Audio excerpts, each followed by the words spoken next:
أشهد أن لا إله إلا الله وأشهد أن محمدا عبده ورسوله المبعوث رحمة للعالمين الذي لا نبي ولا رسول بعده. اللهم علمنا ما ينفعنا وانفعنا بما علمتنا وزدنا علما. اللهم ارزقنا علما نافعا ورزقا طيبا وعملا صالحا متقبلا. ربنا اشرح لنا صدورنا ويسر لنا أمورنا واحلل عقدة من ألسنتنا يفقه قولنا. اللهم اجعل جمعنا هذا جمعا مرحوما وتفرقنا من بعده تفرقا معصوما. Akhwat dan ummahat yang Allah muliakan, sebelumnya saya mohon maaf atas keterlambatan karena ada agenda mingguan yang tidak bisa ditinggalkan. Dan alhamdulillah bisa bergabung dengan ruangan Zoom ini untuk sedikit memberikan pembukaan dan juga sedikit taujih yang pada dasarnya juga berlaku bagi saya pribadi, dan ini himbauan untuk saya pribadi dan kita bersama. Dan insya Allah juga nanti secara resmi akan membuka agenda ini, dan secara resmi dengan dibukanya maka insya Allah nanti agenda ini bisa mulai berjalan dengan baik. Salawat dan salam untuk Nabi kita Muhammad sallallahu alaihi wasallam. Allahumma shalli ala sayyidina Muhammad wa ala ali sayyidina Muhammad. Baik, akhwat dan ummahat yang Allah muliakan, bercerita tentang keistiqomahan, maka bercerita tentang ketahanan niatnya, bercerita tentang ketahanan jiwa kita, ketahanan fisik kita, dan juga berbicara tentang kesinambungan, sinkronisasi antara benarnya niat dan benarnya tujuan. Keistiqomahan itu berbanding lurus dengan benarnya niat nih. Maka jika seandainya ada permasalahan dalam niat, sedikit saja, maka biasanya Allah tidak akan mempermudah seseorang dalam dunianya, tidak akan mempermudah seseorang dalam apapun yang ingin dia capainya. Karena itu betul-betul bagaimana menjadikan niat kita karena Allah Subhanahu wa taala, sehingga dengan hal itu Allah memudahkan kita untuk menempuh jalan ini bagaimanapun caranya. Karena kita ketahui, man kana yuridu harthal akhirah nazid lahu fi harthihi wa man kana yuridu harthad dunya nu'tihi minha wa ma lahu fil akhirati min nasibih. Jika seandainya kita menginginkan dunia, lebih baik jika seandainya Allah tidak membuat kita istiqomah dengan hal itu, sehingga kita sadar kita ada kesalahan dalam niat. Yang menjadi permasalahan adalah ketika kita menginginkan dunia, ketika kita menginginkan sesuatu, dan kemudian Allah berikan kita keistiqomahan untuk mencapai dunia kita, maka berhati-hati, wa ma lahu fil akhirati min nasib. Dia tidak mendapatkan sedikit pun bagian nanti di akhirat. Nah, akhwat dan ummahat yang Allah muliakan, insyaallah dalam hal ini untuk bisa mencapai keistiqomahan yang hal ini berat ya, mudah di lidah tapi kemudian berat dalam amal, mudah di lisan tapi kemudian secara praktek merupakan hal yang sangat sulit. Dan bahkan Rasulullah sendiri dikatakan syayyabatni hudun wa akhawatuha, ketika Rasulullah mengatakan, ketika Abu Bakar melihat Rasulullah beruban putih rambutnya, maka Rasulullah mengatakan syayyabatni hudun wa akhawatuha, aku dibikin beruban, dibikin stres oleh surat Hud. Fastaqim kama umir wa man tabi'aka wa la tatqaw. Perintah untuk beristiqomah. Maka istiqomah ini bukan perkara gampang dan mudah. Permasalahan yang juga lebih besar, akhwat dan ummahat yang Allah muliakan, kita menghafal Quran, kita mempelajari Quran di umur yang sudah baligh dan sudah dewasa. Apa permasalahannya di sini? Ketika seseorang mempelajari Quran ketika sudah mulai dewasa, ketika sudah mulai baligh, ketika sudah mulai beranjak semakin matang, permasalahannya, tantangannya lebih berat. Apa masalahnya? Adalah permasalahan niat. Karena tidak sedikit dari kita, siapapun itu, yang ketika belajar Quran ketika sudah mulai dewasa, besar potensi tercampurnya niat, besar potensi rusaknya niat, besar potensi kita menumpangkan sesuatu dalam amal soleh kita. Maka karena itu kemudian banyak kecaman, banyak ancaman dari Allah Subhanahu wa taala kepada orang-orang penghafal Quran yang dalam hal ini ada sedikit saja kesalahan dalam permasalahan niat. Maka seandainya dalam permasalahan keistiqomahan tentang Al-Quran, dan kita sekarang menghafal Quran, anggaplah 30 juz, 20 juz, 5 juz, 10 juz, dan sebagainya. Ketika kemudian Allah tidak meridhai, tidak memudahkan kita, maka kemudian hal-hal tadi, keistiqomahan tadi hanya berbicara sesuai di lisan saja. Maka kita sekarang bagaimana betul-betul meng-cross-check ulang, menanya ulang. Apakah kita kemudian berusaha meminta kepada Allah agar Allah kemudian berikan kesabaran, berikan kekokohan, berikan kesabaran, dan meluruskan niat, sehingga kemudian tujuan kita bisa tercapai, sehingga kemudian Allah memudahkan dan Allah meridai radhiyallahu anhu. Allah ridho dengan apa yang kita lakukan, Allah ridho dengan apa yang kita tempuh, Allah ridho dengan semua usaha kita, dan kita pun nanti waradu'an, ridho dengan apapun keputusan Allah ketika memang Allah Subhanahu wa taala mentakdirkan kita sebagai ahlul Quran. Baik, dalam hal ini untuk tip-tip istiqomah mungkin kita semuanya banyak ya. Kita kemudian bisa dengar di YouTube dimanapun banyak.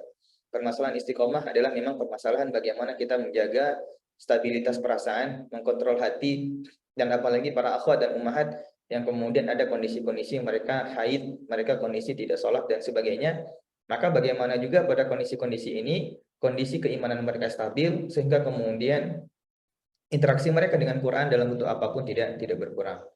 Hanya saja saya ingin di sini adalah bagaimana kemudian agar memang nafas kita panjang, agar nafas kita kemudian sampai kemudian hari akhir ataupun kemudian kita di dunia ini sampai kita wafat, maka bagaimana kemudian kita meluruskan niat dan mengantisipasi hal-hal yang tidak kita inginkan dalam proses kita menghafal Quran, dalam proses kita menjadi ahlul Quran, dalam proses kita memasukkan keberkah dalam kehidupan kita. Maka teman-teman yang Allah muliakan, akhwat dan ummahat yang berbahagia, bagaimana kemudian hal yang pertama harus kita perhatikan adalah kita menjadikan semua usaha kita, apakah waktu yang kita korbankan, yang sudah menikah mungkin suami yang mungkin sedikit terabaikan, anak-anak yang mungkin kurang sedikit terurus, atau apapun yang itu waktu yang kita korbankan, rasa lelah, kantuk, dan mungkin bahkan biaya, ataupun mungkin mental ketika kemudian kita disuruh ulang, ataupun kemudian hafalan yang hilang. Maka semua kontribusi tadi, apakah berupa perkataan kita, ataupun kemudian usaha kita, atau jihud kita, hanya karena Allah Subhanahu wa Ta'ala. Dan juga kemudian mengharapkan ridhonya dan kemudian juga mengharapkan pahala dari Allah saja tanpa melihat hal-hal lain yang ada di sampingnya. Di sini teman-teman Allah muliakan berat di dalam hal ini. Jika seandainya kita punya kepentingan, kita ikut ini apakah disuruh oleh lembaga, kita ikut ini untuk dengan hal yang lain bukan karena Allah Subhanahu wa taala, maka berhati-hati. Jangan jadikan kemudian kepentingan kita pada Quran untuk ada kepentingan pribadi yang ingin kita sisipkan. Maka hal-hal apa saja yang mungkin perlu kita antisipasi, hal-hal apa saja yang kemudian jika seandainya ada sedikit permasalahan di dalam hati kita, di dalam jiwa kita, maka mari kita segera introspeksi, mari segera kita perbaiki dan kita kemudian luruskan.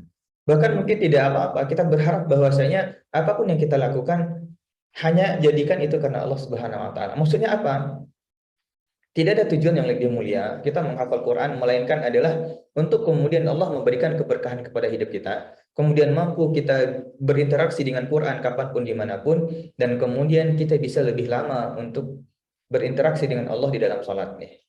Quran kita adalah pendukung, sebagai sarana pendukung bagaimana interaksi kita dengan Allah di dalam salat kita, sebagai sarana pendukung untuk menunjang lamanya salat kita. Karena tolak ukur salat adalah wa aqimus shalah.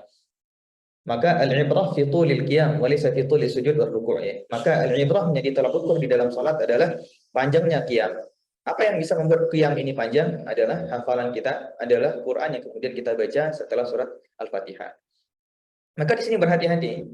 Jangan sampai kemudian terbersit, terselip, atau apapun itu tertunggangi, ataupun ada kepentingan yang ingin kita masukkan, mulai dari pertama adalah min magnam. Min ghairi nadharin ila magnam. Kita punya kepentingan dalam masalah dunia. Kita punya kepentingan dalam masalah harta. Kita punya kepentingan dalam masalah uang. Jika kemudian niat kita menghafal Quran agar kita bikin bisa rumah Quran dan dari situ kita bisa dapat penghasilan, mari segera kemudian bersihkan. Man kana yuridu harthal akhirah nu'tihi minha wa nazid lahu fi harthihi. Siapapun yang ingin menginginkan akhirat, apapun itu segera bersihkan. Walaupun hal itu seolah kecil dan seolah-olah itu terlihat benar. Di sini kita berhati-hati dengan jebakan-jebakan setan. Oke, kita menghafal Quran, apakah terserah kita akan buka rumah Quran dan sebagainya, dan kemudian jika kita gratiskan itu lebih baik. Tapi jika memang ada kepentingan dunia sedikit saja, masalah duit sedikit saja, maka segera perbaiki niat kita. Karena jika kemudian kita punya kepentingan, saya yakin kita tidak akan bertahan lama. Atau mungkin Allah tidak meridai dan Allah kemudian menjadikan kita kesibukan-kesibukan yang lain, sehingga agenda kita untuk menghafal Quran, untuk memurojaah, tergantikan oleh agenda-agenda yang lain. Karena apa? Masalah kesabatan, masalah keistiqomahan itu wewenang Allah. Wa yusabbitullahu alladhi. Maka redaksinya adalah Allah yang mensabatkan. Kadzalika linutsabbita bihi fuadak. Begitulah kami mengokohkan hatimu. Allahumma ya muqallibal qulub tsabbit qulubana. Maka permasalahan tasbit ataupun isbat berkaitan dengan qulub, dengan hati, itu wewenang Allah. Maka jika seandainya kita punya kepentingan sedikit saja yang salah, sedikit saja 0,01%, ada kemudian kepentingan duniawi yang ingin kita cari, ada kepentingan terserah apapun itu, maka berhati-hati. Allah tidak akan membuat kita mampu istiqomah. Oke, mungkin kita bisa selesai menyetorkan 30 juz hafalan kita. Bisa kemudian kita diuji. Tapi apakah kemudian kita bisa dijanjikan oleh Allah sebagai ahlul Quran? Belum tentu. Karena tidak sedikit dari ahlul Quran yang kemudian Quran itu sendiri menghujat mereka. Maka di sini betul-betul perbaiki niat kita, luruskan niat kita hanya karena Allah saja, terserah karena apapun kata manusia. Maka yang pertama adalah berhati-hati dalam masalah finansial, dalam masalah magnam. Ada tujuan terselip dalam masalah dunia. Kita ingin dapat beasiswa kan, kita ingin dapat kemudahan dalam berbagai macam urusan untuk dalam masalah duniawi, atau kita ingin dapat gaji yang tinggi, atau ingin dapat jabatan yang tinggi, maka berhati-hati. Pertama masalah magnam. Yang kedua adalah mazhar, aujah. Kita ingin mendapatkan penghormatan dari orang-orang karena dianggap ahlul Quran. Kita dianggap seorang qari, kita dianggap seorang ustazah yang hafalannya bagus dan kuat. Kita ingin kemudian dimuliakan, kita ingin kemudian ditinggikan dibanding yang lain. Karena kita melihat banyak para ahlul Quran dimuliakan, tapi kemudian kita juga ingin seperti mereka agar kemudian dimuliakan oleh manusia, maka di sini jauhkan. Tidak ada yang memuliakan seseorang kecuali Allah Subhanahu wa taala. Yu'izzu man yasha wa yudhillu man yasha. Allah yang memuliakan seseorang dan Allah menghinakan seseorang. Jika seseorang itu walaupun dia ahlul Quran ataupun dia menghafal Quran 30 juz, tapi jika dia adalah orang yang hina, akan Allah hinakan dengan cara Allah sendiri. Maka di sini, adapun apapun itu bentuk mazhar, bentuk kemudian penampilan yang tinggi, ataupun kemudian anggapan orang tentang kehebatan kita, tentang keagungan kita, tentang kemuliaan kita, jika ada terselip hal ini di hati kita, maka segera jauhkan. Segera tepis, segera kemudian jatuhkan dan turunkan hanya karena Allah Subhanahu wa taala. Hal-hal tadi yang sangat hina tadi, maka segera buang dan campakkan. Kemudian juga di antara hal yang lain adalah laqabin au taqaddumin au ta'akhurin. Kita ingin dimajukan, ingin dapat gelar, ataupun ingin dimajukan, ataupun kemudian berkaitan dengan kita tidak ingin diakhirkan. Teman-teman Allah muliakan, permasalahan sekarang yang lumayan pelik di antara para ahlul Quran adalah masalah ujub, kesombongan dan sebagainya. Apalagi permasalahan, sedikit ingin saya bahas permasalahan sanad. Saya termasuk yang ketika ada orang ambisius mencari sanad, ingin hal yang pertama sekali saya tanyakan, apa tujuan kita mencari sanad? Teman-teman Allah muliakan, perlu kita luruskan, Quran ini itu mutawatir, bukan hadis ahad. Siapapun yang meriwayatkan, itu tidak mungkin orang berbohong. Itu yang pertama. Yang kedua, jika seseorang kemudian berambisi, ingin mencari sanad yang ali dan sebagainya, berhati-hati dalam mencari hadis, ada ilmu jarah wa ta'dil. Sangat selektif dalam memilih para guru. Kemudian kita hanya ingin mendapatkan sanad, kita datang ini dan sebagainya, kita belum tahu bagaimana kualitas. Kita belum tahu, belum ada ulama yang menjarah dan menta'dil orang yang memberikan sanad ini. Maka berhati-hati jika seandainya kemudian kita mengambil sanad dan terselip ada keinginan agar kemudian kita dianggap memiliki sanad yang ali, memiliki sanad yang tinggi dan sebagainya. Maka di sini tanya ulang hati kita, apa yang kita inginkan? Apakah kita ingin ada laqab yang ingin kita dapatkan? Ingin gelar seorang hafizah, ingin gelar seorang qari'ah, ingin gelar seorang guru Quran dan sebagainya dengan sanad yang lebih tinggi, dengan sanad yang lebih layak. Di sini tanya hati kita. Karena apa? Quran itu mutawatir, bukan sesuatu yang ahad yang perlu diklarifikasi satu persatu. Apakah ketika seseorang membaca Quran dan benar bacaannya, benar hafalannya, benar waqaf dan sebagainya, dan kemudian dia tidak punya sanad, kemudian kita mengatakan sanadnya munqati', sanadnya kemudian terputus, tidak bisa, karena Quran mutawatir. Mutawatir adalah sesuatu yang semua orang mustahil untuk kemudian berdusta dan berbohong terhadap riwayatannya. Di sini saya tidak melarang kita mengambil sanad sangat bagus dan sesuatu hal yang baik, tapi kemudian ada orang-orang yang bahkan para penghafal Quran dengan adabnya yang terkadang sangat kurang. Ada seorang guru Quran bertanya, Ustaz ini ada sanad nggak ya? Kalau nggak ada sanad saya nggak mau. Tanya lagi, mending kamu nggak belajar Quran sama sekali. Di sini tanya hati kita. Luruskan pemahaman kita tentang bagaimana kita membenarkan, menjadikan semua ini karena Allah Subhanahu wa taala. Terserah jika ada orang yang punya sanad, kita muliakan. Ada orang yang kemudian memiliki hal yang bagus, kita muliakan. Tapi jika seandainya kita punya kepentingan yang lain, kita ada terselip di hati kita, ada laqab yang ingin kita cari, ada gelar yang ingin kita cari, maka berhati-hati. Hal yang lain dalam permasalahan laqab ini, juga berhati-hati teman-teman Allah muliakan. adalah permasalahan orang-orang terkadang berpikir ketika mereka sudah menjadi hafiz Quran, mereka sudah mencapai strata tertinggi. Ini salah. Quran itu tahapan awal. Kita yang baru menghafal Quran, kita masih butuh banyak belajar untuk kemudian mengenal Islam lebih baik. Yang sering terjadi adalah ketika seseorang menghafal Quran dan dia sudah sampai pada pakar, sudah sampai kemudian menghafal Quran, selesai hafalannya, bukan berarti dia ulama, dia menghafal Quran dia, tapi bukan berarti dia ulama. Maka sering kemudian hal ini merasa kita terasa ujub, ada kebanggaan tersendiri, kita sudah menjadi penghafal Quran. Padahal Quran adalah lahan basic untuk kemudian memahami hal-hal lain, memahami pemahaman agama yang jauh lebih dalam. Di sini kita juga perlu berhati-hati. Maka juga jangan sampai ini sering terjadi. Para akhwat, ummahat kemudian mencari menantu, ada penghafal Quran, langsung dianggap soleh, belum tentu. Di sini ingin saya agak sedikit tegas dan keras, karena jika seandainya kita mampu membersihkan hati kita dari awal, maka insya Allah apapun kata orang kita tidak peduli. Banyak sekali kemudian orang-orang yang menghafal Quran bahkan dia menjadi fitnah bagi penghafal Quran yang lain. Dia menikah gara-gara hafal Quran langsung diterima, habis itu apa cerai. Selesai cerai karena tidak paham dengan konsep agama dengan baik, kemudian apa istrinya murtad dan sebagainya. Ini bukan contoh penghafal Quran yang baik. Jika dia penghafal Quran yang baik dan mengamalkan Quran yang baik, maka dia menjadi pengayom bagi pasangannya. Maka di sini sering saya kemudian mengatakan Quran itu setelah sholat. Orang tidak hafal Quran sama sekali tidak ada masalah. Orang tidak bisa baca Quran sama sekali tidak ada masalah. Karena Quran adalah tuntutan keimanan, bukan tuntutan keislaman. Tapi seseorang tidak sholat sama sekali, sholatnya bermasalah, maka Qurannya ini adalah fitnah. Maka jika seandainya kita fokus kepada lakop, kita fokus pada gelar, kita menang MTQ, kita menang ini dan sebagainya, tapi kemudian sholat kita bermasalah. Tapi kemudian dalam permasalahan yang lain, kita hanya sekedar untuk dianggap sebagai penghafal Quran, guru Quran, maka di sini tanya ulang hati kita. Jangan sampai Allah tidak memudahkan jalan kita, atau jangan sampai kemudian Quran menghujat kita. Hal yang kemudian juga perlu kita lakukan adalah, teman-teman yang Allah muliakan, usaha kita dalam menghafal Quran, usaha kita kemudian untuk menjaga keistiqomahan, memang kita perlu kemudian untuk betul-betul berulang-ulang menanyakan kepada hati, karena permasalahan niat ini akan sering berulang, akan sering berubah, akan sering kemudian terdistraksi dan terganggu dengan hal-hal lainnya. Maka untuk keistiqomahan, hal yang sangat penting dan sangat perlu kita lakukan adalah berdoa kepada Allah. Maka juga perlu berhati-hati teman-teman yang Allah muliakan. Kita mungkin, ini permasalahan niat untuk keistiqomahan. Kita mungkin ingin nge-share pengalaman kita tentang menghafal Quran. Kita mungkin ingin membagikan kepada orang-orang tentang menghafal Quran, itu tidak ada yang salah. Tapi coba tanya ulang hati kita, apakah kita ingin nge-share ini agar kemudian terindikasi kita adalah orang yang mampu istiqomah?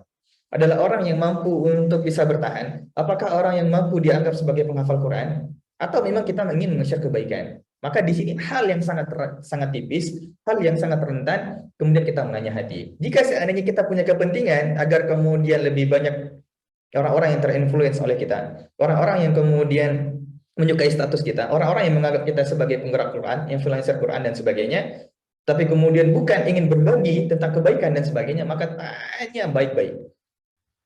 Karena terkadang lisan dengan hati tidak sinkron. Hati kita menginginkan yang lain, tapi lidah kita seolah-olah kita indah yang kita sampaikan. Maka di sini, jika seandainya hal ini ada sedikit kepentingan saja yang kemudian kita selipkan, dan kemudian di tengah jalan tidak terrealisasi, maka demi Allah saya yakin Allah akan memutus jalan ini. Allah akan mempersulit jalan kita, atau bahkan terjadi istidraj. Kita dianggap baik, kita dianggap penghafal Quran, kita dianggap guru dan sebagainya, tapi kemudian ibadah kita amburadul. Ketaatan kita bermasalah, pemahaman kita tentang Quran tidak bisa kita pahami dengan baik. Maka lagi-lagi di sini sedikit yang ingin saya sampaikan adalah mari kita perbaiki hati kita, perbaiki niat kita dengan niat yang benar. Minal mu'minina rijalun shadaqu ma 'ahadullah 'alaihi faminhum man qada nahbah. Ini adalah indikasi istiqomah orang-orang yang jujur dengan niatnya, maka mereka menunaikan janjinya, maka mereka menunaikan tugasnya. Faminhum man qada nahbahu wa minhum may yantazir. Wama badalu tabdila. Kejujuran dalam niat, kejujuran dalam hati, dan banyak sekali saya temukan para guru, orang-orang yang soleh itu sangat berusaha untuk permasalahan laqab ataupun syuhrah, kemasyhuran ataupun popularitas dan sebagainya. Kita yang mungkin baru menghafal 1 juz, 2 juz, 3 juz, punya rumah Quran dan sebagainya, kemudian seolah-olah sudah merasa seperti influencer yang sangat luar biasa. Kemudian juga di antara kejujuran niat adalah berhati-hati mengomentari orang lain. Di sini juga indikasi kejujuran niat kita. Ada orang lain mungkin punya sanad yang lebih tinggi, orang lain punya hafalan yang lebih bagus, orang lain punya hafalan yang lebih lancar. Maka mari kita berusaha menjaga lisan kita untuk tidak mengomentari mereka. Apapun itu, selagi niat mereka baik, yang terlihat baik, maka berhati-hati. Itu kata para ulama, jika seandainya laukan al-hasadu yuba, kalau seandainya hasad itu dijual, maka orang-orang yang pertama antri adalah para ahli Quran dan juga para ulama dan para dai. Karena apa? Ada permasalahan syuhrah. Ada permasalahan popularitas yang kemudian ingin kita cari, yang ingin kita selipkan, ataupun yang ingin kita dianggap. Wallahualam bishawab, ini sedikit mungkin tazkirah singkat bagi kita bersama, mungkin agak sedikit nyelekit, mungkin agak sedikit tegas, tapi di sini perlu berjelas-jelas dengan Allah Subhanahu wa taala, bukan dengan siapapun, bukan dengan lembaga, tapi dan tidak ada jika Allah mudahkan, man aradallahu bihi khairan, maka siapapun yang ingin Allah mudahkan, maka apakah yufaqihu fiddin atau yang lain akan Allah mudahkan jalan yang mencapai keinginannya. Maka jika Allah menginginkan kebaikan kepada kita, memudahkan urusan kita, akan ada solusi dari segala kesibukan kita. Tapi jika Allah tidak menginginkan kebaikan kepada kita, akan dicarikan berbagai macam permasalahan untuk menabrak-nabrakan, untuk kemudian membenturkan antara urusan kita dengan urusan yang lain. Membenturkan antara permasalahan ini dengan permasalahan yang lain. Maka minta taufik kepada Allah, agar kemudian Allah berikan kesabatan, agar Allah berikan keistiqomahan setelah kita berusaha memperbaiki niat yang baik. Setelah kita jujur hanya kepada Allah, setelah kita jujur hanya untuk Allah, setelah kita jujur semua ini karena Allah Subhanahu wa taala, bukan untuk dunia, bukan untuk gelar, bukan untuk jabatan, bukan untuk popularitas, juga bukan untuk harta yang ingin kita capai. Wallahu a'lam. Ini mungkin sedikit taujih singkat dari saya pribadi. Kemudian dengan hal ini secara resmi kita buka agenda ini dengan membaca basmalah. Bismillahirrahmanirrahim. Maka dengan dibuka dengan basmalah, program menghafal Quran dan hadis Arba'in ini dibuka secara resmi. Sekian dari saya pribadi. Qul qouli hadza wa astaghfirullah li wa lakum fastaghfiruh innahu al-ghafurur rahim. Assalamualaikum warahmatullahi wabarakatuh.